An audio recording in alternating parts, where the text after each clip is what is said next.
உங்களுக்கான இரவு வசனம். உங்கள் தகப்பனாகிய ஆபிரகாமையும் உங்களை பெற்ற சாராளையும் நோக்கி பாருங்கள். அவன் ஒருவனாய் இருக்கையில் நான் அவனை அழைத்து அவனை ஆசீர்வதித்து அவனை பெருக பண்ணினேன். கர்த்தர் சீயோனுக்கு ஆறுதல் செய்வார்.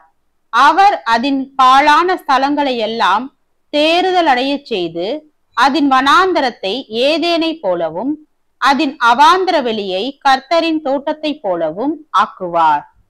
சந்தோஷமும் மகிழ்ச்சியும் துதியும் கீத சத்தமும் அதில் உண்டாயிருக்கும். என் ஜனங்களே, எனக்கு செவி கொடுங்கள். என் ஜாதியாரே, என் வாக்கை கவனியுங்கள். வேதம் என்னிலிருந்து வெளிப்படும்.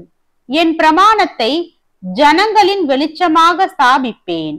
ஏசாயா 51 அதிகாரம் வசனம் 2 முதல் 4 வரை.